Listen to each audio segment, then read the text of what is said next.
నమస్తే, నేను మీ చంద్రశేఖర్ కండవల్లి. 7 నెలల పాలనలో కూటమిపై ప్రజల్లో బాగా వ్యతిరేకత వ్యక్తమవుతున్న విషయం తెలిసిందే. మరొక వైపు వైసీపీ అధినేత జగన్ జిల్లాల టూర్కి రంగం సిద్ధమవుతోంది. లండన్ నుంచి తిరిగి రాగానే జగన్ గతంలో చెప్పినట్లుగానే ఫిబ్రవరి తొలివారం నుంచి జిల్లాల పర్యటన చేపడతారని పార్టీ వర్గాలు తెలిపాయి.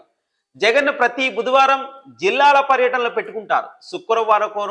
శుక్రవారం వరకు ఆయన 3 రోజుల పాటు అక్కడే బస చేస్తారు. అలా ప్రతి జిల్లాలో 7 అసెంబ్లీ నియోజకవర్గ కార్యకర్తలతోనూ నాయకులతోనూ ఆయన భేటీ అవుతారు. వారి నుంచి మొత్తం విషయాలు తెలుసుకొని పార్టీ బలోపేతం చేయడానికి కృషి చేస్తారు. ఇదిలా ఉంటే జగన్ జిల్లాల పర్యటనలు మొత్తం 26 కొత్త జిల్లాల్లో సాగుతుంది. ఈసారి జగన్ ఉత్తరాంధ్ర సెంటిమెంట్ ని ఫాలో అవుతారని అంటున్నారు. దాంతో పాటుగా పార్టీ 2024 ఎన్నికల్లో బాగా నష్టపోయింది కాబట్టి ఉత్తరాంధ్ర నుంచి రంగం సిద్ధం చేసుకుంటేనే గాడిలో పడుతుందని భావిస్తున్నట్టు తెలుస్తోంది. ఉత్తరాంధ్రలోని శ్రీకాకుళం జిల్లా నుంచి జగన్ పర్యటనలు ఉంటాయని చెబుతున్నారు. తొందరలోనే యాక్షన్ ప్లాన్ తో సహా అన్ని ప్రకటించేందుకు వైసీపీ అధినాయకత్వం సన్నాహాలు చేస్తోంది. ఉత్తరాంధ్రలో ఇప్పుడు కూటమి హవా గట్టిగానే ఉంది. దాంతో పాటు వైసీపీకి కేవలం 2 అసెంబ్లీ సీట్లు మాత్రమే దక్కాయి.